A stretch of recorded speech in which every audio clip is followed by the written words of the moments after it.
Diolch Sam am y croeso. Diolch i chi gyd am y gwahoddiad, cael cyfle i fod yma hefo chi bore yma. Os oedd rhaid i chi ddim yn ymwybodol, oedd fi a Gweno a'r plant yn dod i Pennywell spel yn ôl pan ni'n byw yn Rydym ac yn paratoi i fynd i Llandysul i ddechrau ffynom. O, hei Owen, ti iawn? Ac nathon ni cael amser gwych yma yn dod i nabod rhai o'na chi.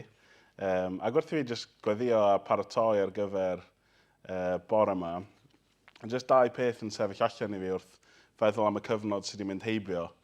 A o'n i jyst yn diolch i Dduw am dewrder a ffydd chi yma.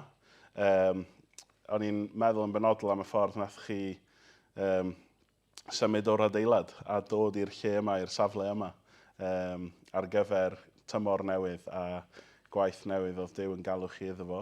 A hefyd y ffordd nath chi rhyddhau a cefnogi rhai o arweinwyr ifanc chi, Alun a Elen, i fynd i Penllyn i ddechrau gwaith newydd. A rwan mae yna pobl yn Penllyn o'r newydd yn cyfarfod i addoli Duw ar ddydd Sul.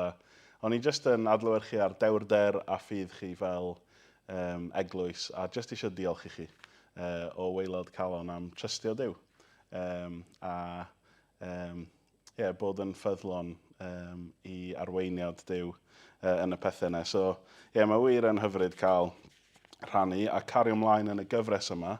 Dych chi'n mynd trwyddo wrth i chi fynd trwy leak yn eich chwydfawn bore. A ni'n mynd i feddwl chydig bach am awdurdod. Ac ar y sleid cyntaf yma, mae gyda fi rhai lluniau, pobl oedd yn dod i meddwl i wrth feddwl am awdurdod. Achos mae awdurdod yn edrych yn wahanol mewn gwahanol perthnasau. Fan hyn mae gyda ni rhieni, gyda ni'r heddlu, mae gyda ni dyfarnwr, gyda ni y prif weinidog Cymru, gyda ni athrawes fyna, mae gyda ni rhyw rheolwr swyddfa. Mae awdurdod yn dod pob siap, pob ffordd. Mae'n rhan o bob perthynas bron a bod. Oedd Sam yn cyfeirio at bod hi wedi bod yn wythnos hanner tymor.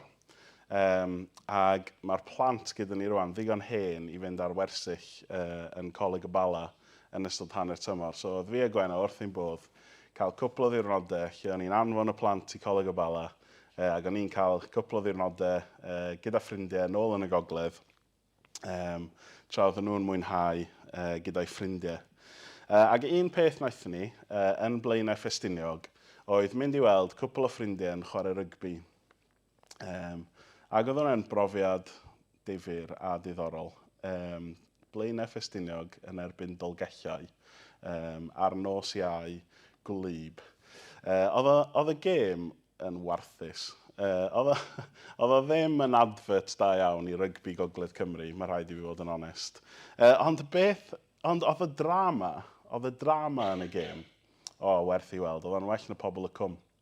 Ac oedd o gyd yn dod lawr i'r dyfarnwr yma, y person oedd yn rheoli'r gêm. Ac barn personol, oedd e ddim yn neud yn wych, ond jyst barn personol fi oedd hyn, druan, oedd e yn dasg anodd. Ond oedd chwaraewyr, hyfforddwyr a cefnogwyr Dolgellau yn poeni bod y dyfarnwr yma ddim yn neud ei job yn iawn. Ac ar y dechrau oedd y chwaraewyr yn gweiddi a dyma'n rhoi kick-gosb yn erbyn tîm Dolgellau. A wedyn dyma'r hyfforddwr yn dechrau martio ar y cae. A dyma'r dyfarnwr yn chwythu chwiban eto a dweud, reit, fi'n mynd â chi ymlaen 10 metr. A wedyn dyma'r cefnogwyr yn dechrau gweiddi, a dwi byth wedi gweld hyn o'r blaen, mae'n unrhyw gêm rygbi, ond achos bod cefnogwyr wedi gweiddi arno fe, nath e fynd, reit, 10 metr arall. A ni methu credu'r peth. Oedd e wrth ei fodd hefo'r awdurdod yma, oedd gyda fe ar y cae. Beth bynnag, pwy bynnag oedd o gwmpas fe oedd gyda'r whistle, fe oedd gyda'r awdurdod. Ac oedd e wrth ei fodd. O'ch chi'n gallu gweld bod e wrth ei fodd. A wedyn gadael am adre wedyn, amser teithio nôl i Llandysul, ac oedd dim petrol yn y car. So rhaid i fi mynd mewn trwy Aberystwyth. A wrth i fi ddod allan o'r garage yn Aberystwyth, dyma fi'n sylwi oedd yna car heddlu yn dilyn fi tu ôl. A dyma fi'n dechrau meddwl, ydy'r teiars yn iawn? Os gyda fi MOT, ydy'r golau cefn yn gweithio? Dwi'n gwybod os chi byth di meddwl hyn wrth gweld rhywun o'r heddlu yn dilyn chi. Chi jyst yn mynd trwy'ch pen, dwi'n dilyn y speed limit. Chi'n di meddwl am y peth bron yr holl ffordd, ond nawr bod yr heddlu tu ôl i chi, chi'n meddwl, pa mor gyflym ydw i'n mynd? Ydy'r MOT yn iawn? Ydy'r tax mewn dyddiad? Ac oedd jyst yr ofn yma'n codi dros fi, oedd popeth yn iawn, ond oedd jyst gweld y car yn codi ofn arno fi. A wedyn wrth gwrs, wedyn dreifio allan o Aberystwyth, mae rhaid i chi basio McDonald's. A dyna lle o'n i'n meddwl i fi hun, wel, ni heb gael swper, mae wedi bod noson hir a glib, a ni'n troi at Gweno a meddwl, Gweno, dylen ni stopio am rhywbeth bach yn McDonald's? A Gweno'n deud, Steff, mae'n hanner awr wedi 10, dyn ni ddim angen mwy o fwyd. A dyna fi'n cytuno, dwi'n meddwl ti'n iawn. Jyst yn yr un noson yma, o'n i wedi gweld awdurdod yn codi teimladau gwahanol yn y fi mewn gwahanol ffyrdd. A dwi'n siŵr chi efo profiadau gwahanol o awdurdod. Weithiau chi'n meddwl, mae'r person yna'n caru awdurdod. Ac actually, falle bach yn beryglus. Falle bod gyda chi rhyw gydweithiwr neu bos, falle chi'n meddwl, mae'r person yna jyst yn caru awdurdod a llais ei hun. Neu falle bod awdurdod wedi codi ofn arnych chi rhywbryd. Llythyr trwy'r post, oedd yn edrych yn swyddogol iawn. Neu'r car heddlu yn gyrru tu ôl y car, a mae rhyw ofn wrth feddwl am awdurdod. Neu, mewn perthynas o barch ag awdurdod, chi wedi parchu barn rhywun arall sydd yn siarad mewn i'ch bywyd chi. Oedd Gwenon, hefo interest gorau fi mewn meddwl, di Steff ddim angen McDonald's am hanner awr wedi 10 yn y nos. A mewn perthynas o barch, mae yna awdurdod, mae yna gefnogaeth. A mae awdurdod yn dod mewn gwahanol ffyrdd, mae'n chwarae allan mewn gwahanol berthnasau fel hyn. Ac yn y darlleniad bore yma, yn Luc pennod 4, ni yn gweld awdurdod Iesu. A dyma dwi eisiau ni ganolbwyntio yn y rhan gyntaf yma. Ydy yn y darn yma, dyn ni wedi darllen o Luc pennod 4, ble ydyn ni'n gweld awdurdod Iesu? Wel, yn gyntaf, yn adnod 31 a 32, dyn ni'n gweld awdurdod Iesu yn y dysgu. Sylwch ar adnodau yma. Aeth i lawr i Gapernaum, tref yng Galilea, a bu'n dysgu'r bobl ar y saboth. Yr oeddent yn synnu at yr hyn yr oedd yn ei ddysgu, oherwydd yr oedd ei air yn llawn awdurdod. Wrth i Iesu ddysgu y bobl yma, mae'r bobl yn synnu oherwydd yr awdurdod oedd gyda fe. Yr awdurdod oedd geiriau Iesu yn cario. Oedd yna rhywbeth yn wahanol, oedd yna bwysau i eiriau Iesu. Oherwydd yr oedd ei air yn llawn awdurdod. A di hyn ddim yn rhywbeth newydd i Iesu, di o ddim yn rhywbeth newydd i chi. Dych chi wedi bod yn teithio trwy penodau cyntaf Luc, yn Luc pennod 2, pan mae Iesu yn 12 mlwydd oed. Mae'r bobl yn rhyfeddu pa mor ddeallus oedd ei atebion, Luc 2:47. Mae yna rhyw awdurdod, mae yna rhywbeth am beth mae Iesu'n deall am y gair. Am y gair yma sydd yn neud i bobl synnu, sydd yn neud i bobl eistedd fyny, sydd yn neud i bobl gymryd o ddifri, oherwydd yr oedd ei air yn llawn awdurdod wrth iddo fe ddysgu o'r ysgrythur. A wedyn ni'n mynd ymlaen yn y darlleniad, a dyn ni'n gweld awdurdod Iesu dros gythreiliaid. Adnod 35 a 36. Pan mae'r cythrael yma'n dod o flaen Iesu, cyrraeddodd Iesu ef ar geiriau taw a dos allan ohono. Llychiodd y cythrael y dyn i'w canol ac aeth allan ohono heb niweidio dim arno. Aeth pawb yn syn, a dechrau siarad â'i gilydd gan ddweud, pa air yw hwn? Mae ef yn gorchymyn yr ysbrydion aflan ac awdurdod ac anerth, ac y maent yn mynd allan. Felly, nid yn unig wrth i Iesu ddysgu o'r gair mae'r pobl yn synnu bod gyda fe rhyw awdurdod, ond maen nhw'n gweld bod gyda Iesu awdurdod a nerth a grym yn y byd ysbrydol. Mae'r cythrael yma yn gwybod popeth am Iesu. Mae'r cythrael yma yn gwrando ar air Iesu.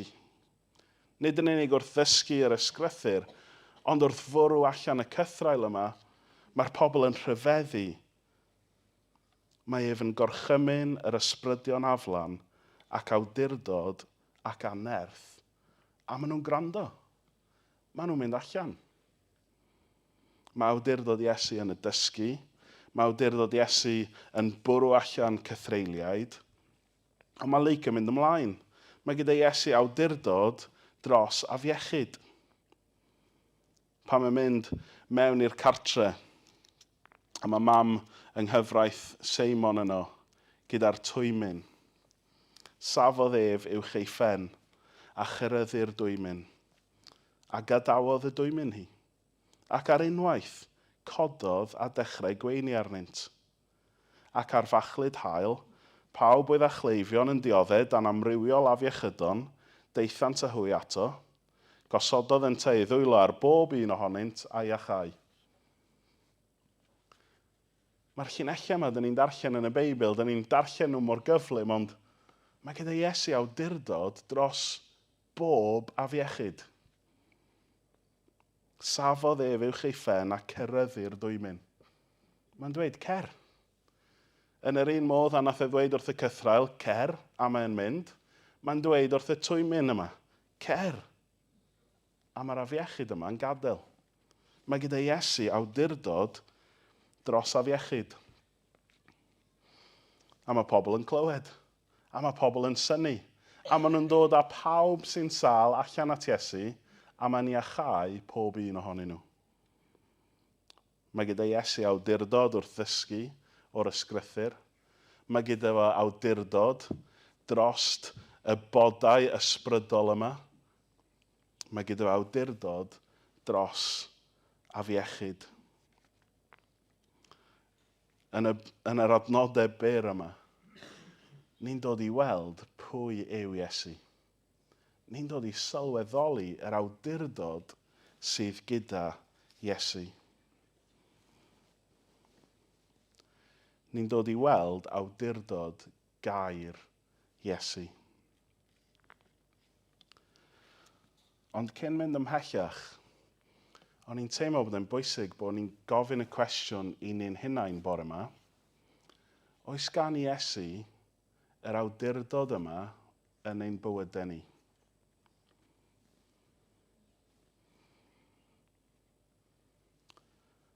Ydyn ni yn ildio i awdurdod Iesu?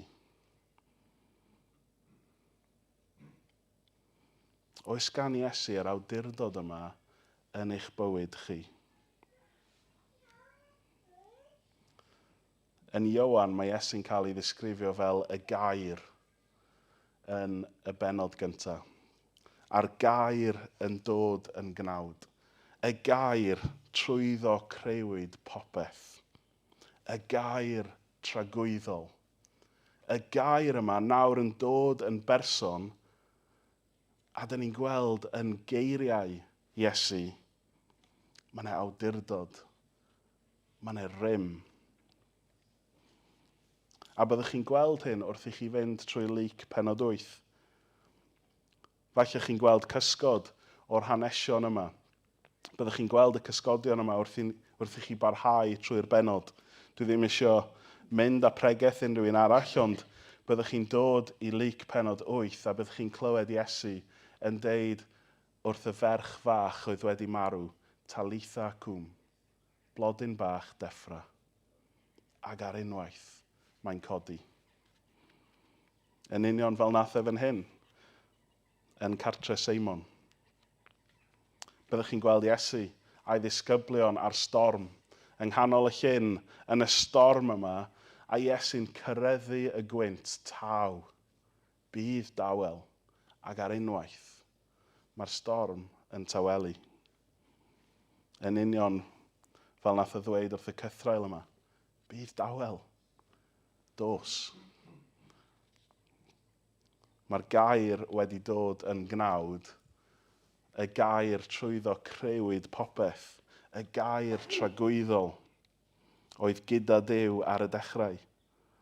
A mae geiriau Iesu yn dod gyda awdurdod a gyda nerth. A mae yna adnod bach yn Hebreaid pennod 3. Dy ddim ar y sgrin, ond ges i'w atgoffa bore yma ar y ffordd lawr.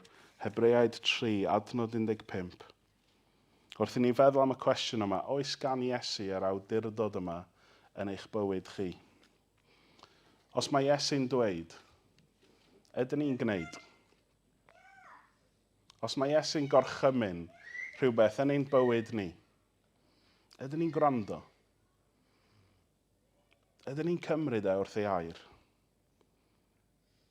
A nes i feddwl am yr adnod yma, Hebreaid 3:15.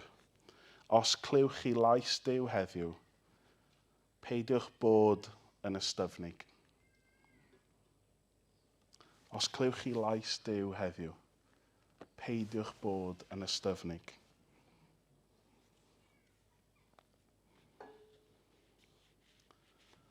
A falle bore yma, byddwn ni'n clywed llais yr arglwydd. Bydd e'n dod gyda rhybydd neu gyda cerydd. Os clywch chi lais Duw heddiw, peidiwch bod yn ystyfnig. Ydych chi'n sylweddoli pwy yn yr hanes yma? Mae Luc yn cofnodi pwy yn yr hanes yma sydd yn cydnabod pwy yw Iesu. Pwy sy'n dweud mab Duw wyt ti? Y cythreiliaid. Y cythreiliaid sy'n cydnabod mab Duw wyt ti. Pan maen nhw'n gweld Iesu, pan maen nhw'n dod wyneb yn wyneb ar awdurdod a'r nerth, maen nhw'n cyffesu mab Duw wyt ti. Dwi ddim eisiau bod mewn sefyllfa lle mae'r cythreiliaid yn neud yn well na fi heddiw. Os dwi'n clywed llais Duw, fel nath Sam weddio, bod fi ddim yn mynd, wel, fi yw capten y llong hyn, a dwi'n mynd i ddewis wneud pethau'n wahanol. Achos mae'r cythreiliaid hyd yn oed yn cydnabod mae Iesu yw mab Duw. Os clywch chi lais Duw heddiw, peidiwch bod yn ystyfnig. Os ydych chi'n clywed Iesu yn galw arnych chi heddiw, neu'n annog chi i wneud rhywbeth neu rhoi rhywbeth lan, peidiwch bod yn ystyfnig. Dwi'n meddwl fod Iesu eisiau awdurdod yn ein bywydau ni hefyd. Wrth i ni ddarllen ei air, pan ni'n darllen rhywbeth, pan ni'n clywed ei lais, bod ni ddim yn ystyfnig, bod ni ddim yn troi cefn, ond bod ni'n cyffesu mab Duw wyt ti. Dwi'n mynd i rando. Dwi'n mynd i gerdded gyda ti.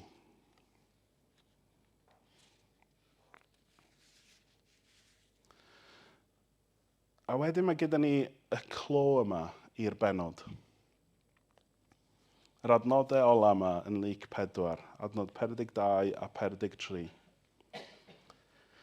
Pan ddaeth hi'n ddydd, aeth allan a theithio i le unig.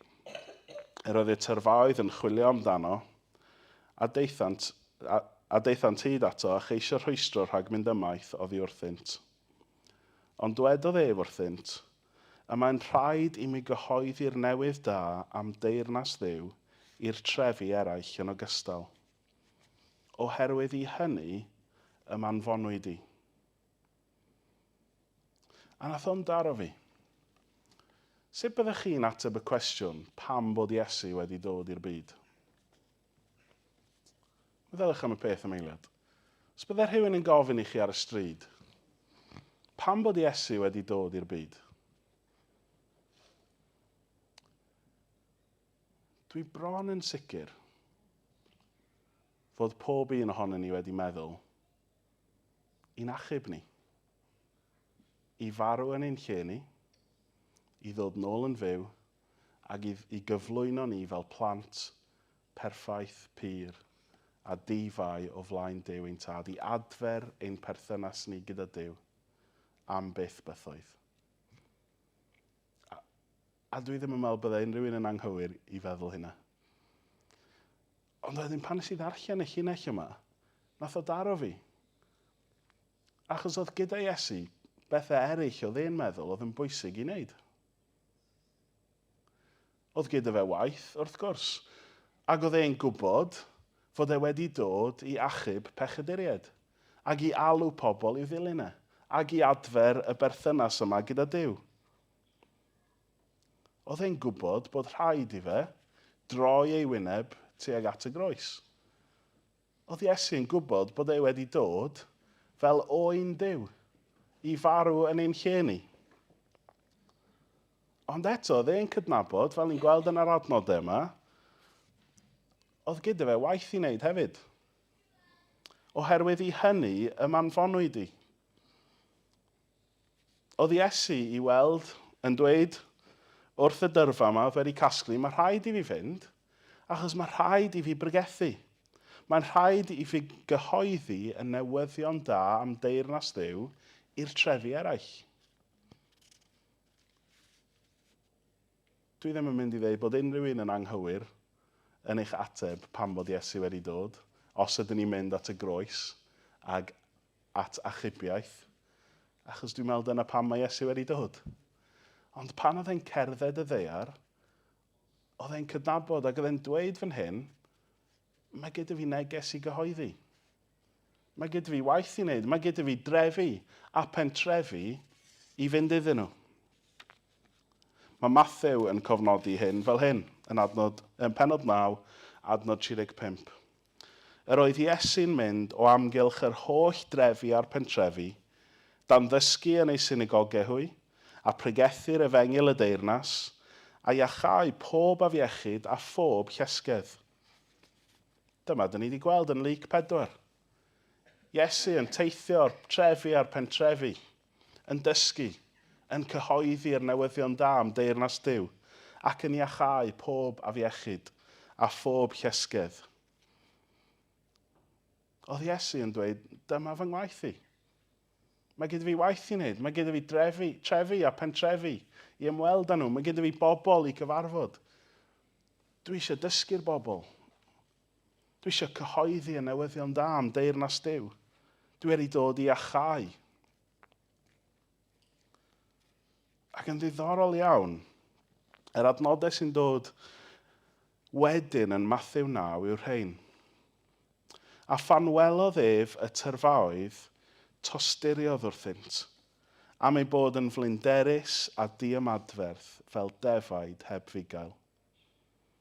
Yn y meddai wrth ei ddisgyblion, mae'r cynheuaf yn fawr, ond y gweithwyr yn bryn. Deisydwch felly ar arglwydd y cynheuaf I anfon gweithwyr i'w gynheuaf. A fan hyn ni'n cael cip olwg, ni wedi gweld awdurdod a diwdod Iesu, ond fan hyn ni'n gweld limitations Iesu fel dyn. Mae'n edrych mas ar y dyrfa a mae'n meddwl, sut all un dyn gyrraedd anghenion yr holl bobl hyn? Mae'r cynheuaf mor fawr. Mae'n gymaint o drefi a pentrefi, sut allai fod ym mhobman a gyda pawb? A mae'n dweud wrth ei ddisgyblion, felly deisyfwch ar yr arglwydd, ar arglwydd y cynheuaf I anfon gweithwyr i'w gynheuaf. A mae hyn yn rhyfeddol I fi. Mae hyn ar yr un pryd yn neud I fi deimlo mor ostyngedig a mor gyffroes ar yr un pryd. Achos mae awdurdod Iesu I bregethu ac I iachau yn awdurdod mae Iesu yn ei rannu.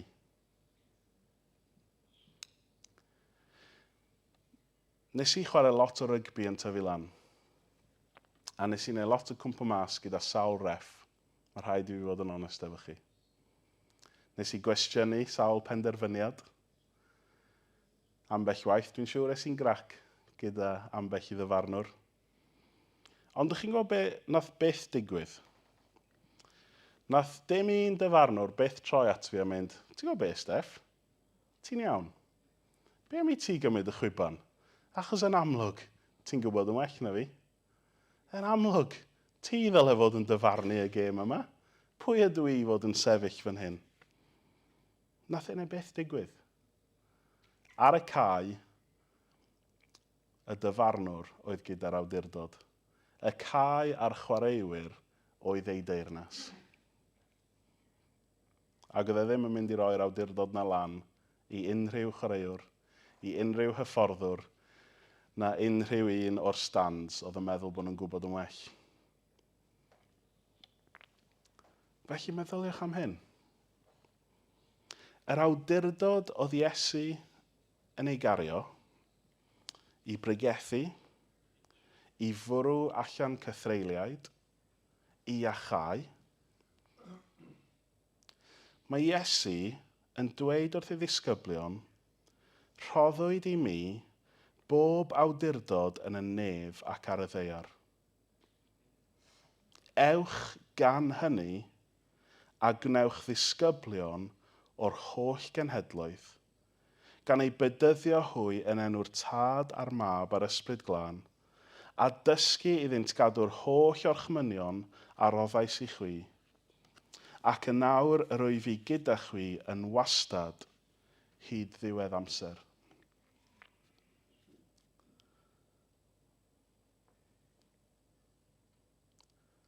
Pan mae Iesu yn edrych allan ar y dyrfa, mae'n tosturio wrthynt. Mae'n gweld nhw fel defaid heb fugail. Mae'n meddwl, sut allai gyrraedd pawb? Sut allai helpu pawb? Gofynnwch i Dduw anfon gweithwyr i'r cynheuaf. A sut mae Duw yn ateb y weddi yna? Mae'r Iesu atgyfodedig yn dod at ei ddisgyblion, at ei ddilynwyr a deud, mae pob awdurdod wedi cael ei roi i fi. Ewch gan hynny a gwneud disgyblion o'r holl fyd.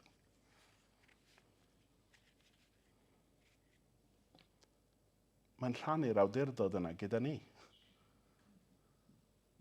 Mae'n dweud wrthyn ni bore yma, rhoddwyd i mi bob awdurdod yn y nef ac ar y ddaear, a dwi wedi profi hynna, darllenwch Luc pennod 4. Ewch gan hynny a gnewch ddisgyblion o'r holl genhedloedd.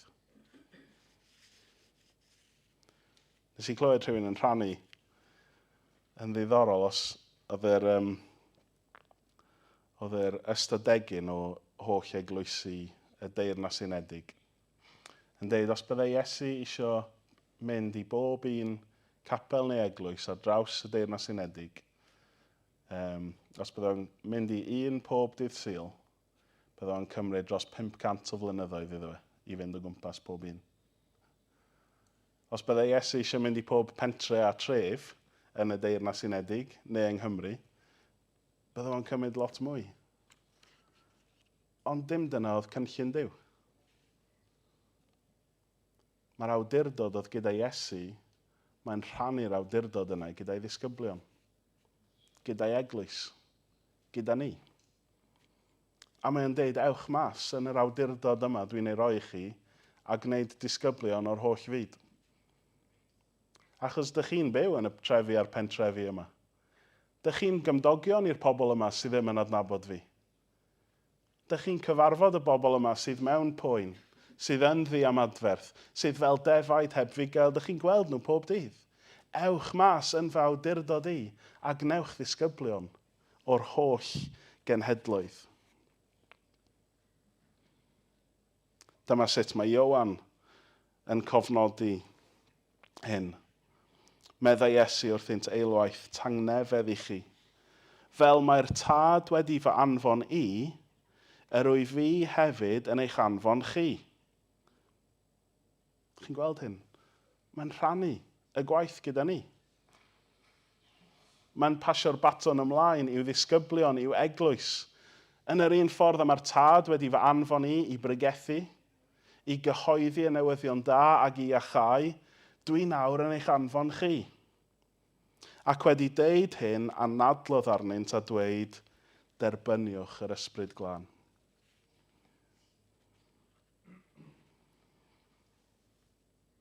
Felly yn yr un awdurdod, ac oedd gyda Iesu, ac sydd gyda Iesu, ac yn yr un nerth, oedd Iesu yn gwisgo, chi'n cofio, rhai wythnos yn ôl, nath chi edrych ar bedydd Iesu, a'r ysbryd glân yn disgyn ar Iesu, a Iesu'n dod allan o'r anialwch yn llawn yr ysbryd glân, chi'n cofio'r hanesion yma, dych chi wedi bod drostyn nhw. So yn yr un awdurdod, ac yn gwisgo'r un nerth, mae Iesu nawr yn anfon ni. A dyma sy'n mae Luc yn cofnodi yr un peth yn Actau Pennod 1. Felly wedi iddynt ddod ynghyd, fe ofyn asant iddo arglwydd. Mae'r cwestiwn yn ddiddorol. Maen nhw'n disgwyl bod Iesu'n mynd i wneud popeth drostyn nhw. Ai dyma'r foment Iesu, lle ti'n mynd i adfer popeth, wneud popeth yn iawn. Dywedodd yntau wrthynt, nid chi sydd i wybod amseroedd neu brydiau mae'r tad wedi gosod o fewn ei awdurdod ef ei hun. Ond fe dderbyniwch nerth wedi'r ysbryd glân ddod arnoch chi, a byddwch yn dystion i mi yn Jerusalem ac yn holl Judea a Samaria a hyd eithaf y ddaear. A mae rhaid i fi gredu bod Caerfyrddin hyd eithaf y ddaear. Cymru hyd eithaf y ddaear.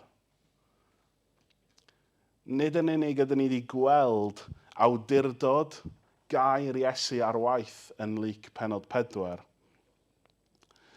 a meddwl, wel, mae hwnna'n rhywbeth sy'n perthyn i rhywun arall neu amser arall, ond ni'n gweld bod yr awdurdod yma, mae Iesu yn meddu yn rhywbeth mae o'n anfon ni mas ynddo.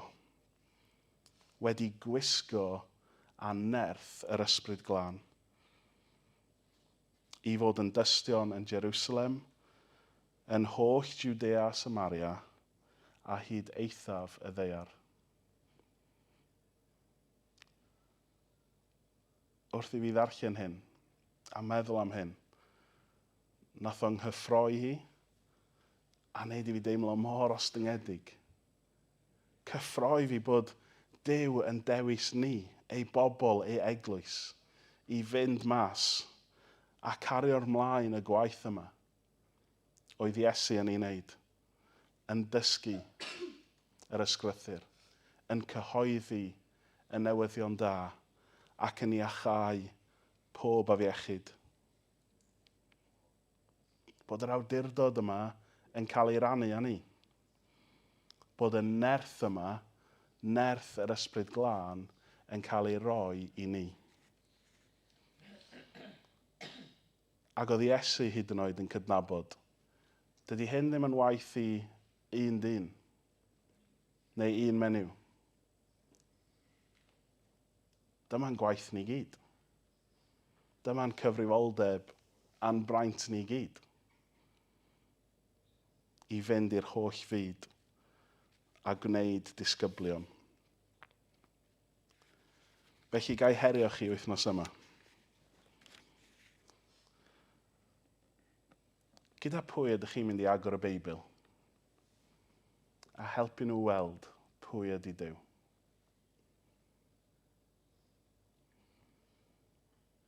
Gai herio chi wythnos yma. Pwy ydych chi'n mynd i gyhoeddi y newyddion da iddyn nhw? Ffrind? Cymydog? Rhywun yn y siop? Gai herio chi wythnos yma. Pwy ydych chi'n mynd i weddio bod Duw yn iachau?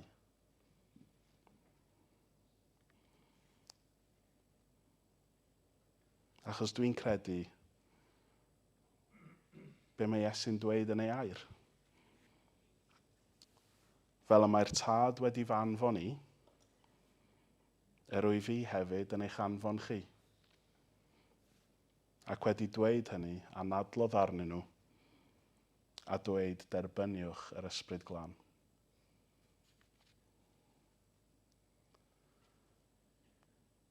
Na jyst gorffen efo'r stori yma, achos falle mae dysgu a cyhoeddi yn pethau digon hawdd i ni feddwl am. Ond mae'r thing yma mi a chau yn gallu poeni ni ynddi. So jyst gorffen efo stori o wythnos yma. Dydd Mercher, o'n i'n sal. Oedd gyda fi ffliw. Oedd yn ngwddw i wedi clogio fyny go iawn, ac o'n i'n meddwl, dwi'n gobeithio byddai'n well erbyn y penwythnos. A nes i weddio. Nes i weddio yn enw Iesu, Dduw, wneud i iachau fi. Nes i hefyd fyw ar lemsip am 3 diwrnod. A nes i hefyd fynd i gwely'n gynnar yr holl amser. Ac erbyn bore yma, dwi'n teimlo'n dda. Be nath ddigwydd? Nath Duw gwrando ar y weddi? Nath y lemsip weithio? Nath gorffwys wneud y tric? Dim syniad.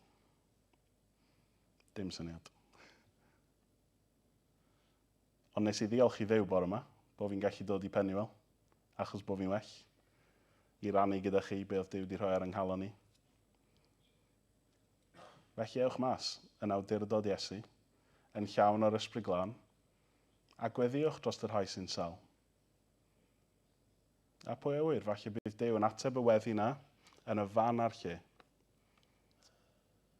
Falle, trwy meddyginiaeth a help doctoriaid a nyrsys, bydd Duw yn ateb y weddi na. Falle gyda gorffwys a gyda amser bydd y person yna'n gwella. Dwi hefyd yn gwybod, dwi'n siŵr o gael dolir gwddw to. Dwi'n siŵr o fod yn sal to, achos peth fel na yw corff. Peth fel na yw byw yn y byd. Ond dwi hefyd yn hollol sicr bod be mae Iesu wedi wneud yn mynd i olygu un dydd byddai'n cael corff newydd. Newydd sbon. Bydd ddim yn gallu mynd yn sal. Bydd ddim angen lemsip yn y ddeiar newydd a'r nefoedd newydd. Achos bydd pethau fel oedden nhw wedi mynd. So be bynnag dwi'n meddwl am yr pregethu? Gret, da iawn Steff. Cyhoeddi y newyddion da? Gwych, da iawn Steff. Falle mae rhaid i bod yn ansicr am y busnes i achau hyn. Ond beth am i ni fynd mas? Achos dyn ni'n hyderus yn hyn. Mae Duw yn dda, mae'n ein caru ni, a beth bynnag fydd yn digwydd, i'n cyrff ni, ni'n gwybod bod gobaith yr Efengil yn mynd tu hwnt i cysur byr dymor ar y ddeiar yma. So ni jyst eisiau rhannu hynna, rhag ond bod ni yn poeni am y bit bach yma mi achau hefyd. Ond gai weddio, dros ni. Byddwn ni'n mynd mas wythnos hyn yn awdurdod Iesu gyda nerth yr ysbryd glân i wneud disgyblion yn y trefi a'r pentrefi ble ni'n byw. Diolch Arglwydd am dy air. Mae dy air di yn rymus. Mae gyda fe awdurdod. A dwi'n gweddio be bynnag dwi wedi deud heddiw. Dwi'n gweddio Arglwydd byddwn ni fel dy bobl di yn clywed llais yr ysbryd glân yn glir heddiw. Ysbryd glân tyrd. Neu di'n llenwi ni gyda nerth. Neu di anfon ni mas gyda awdurdod i ddysgu dy air di, i gyhoeddi y newyddion da am dy deyrnas di, ac i weddio bydd pobl yn cael ei achau. Yn ysbrydol ac yn gorfforol wythnos yma. Arglwydd, dwi'n diolch bod ni wedi cael cyfarfod bore yma gyda'n gilydd A nawr ni'n cael mynd adre. Yn ôl at ein cymdogion, at ein ffrindiau. Yn ôl ein gwaith. Yn ôl i swyddi yr wythnos. Arglwydd, dwi'n diolch bydd yna pobl yn cerdded strydoedd Caerfyrddin yn awdurdod di ac yn llawn o dy nerth di wythnos yma. Arglwydd, dwi'n diolch i'r bydd yna bobl yn y trefi a'r pentrefi o gwmpas y dre yma. Yn cerdded o gwmpas yn awdurdod di ac yn llawn o nerth yr ysbryd glân. Arglwydd, dwi'n gweddio dros pob un ohonyn ni.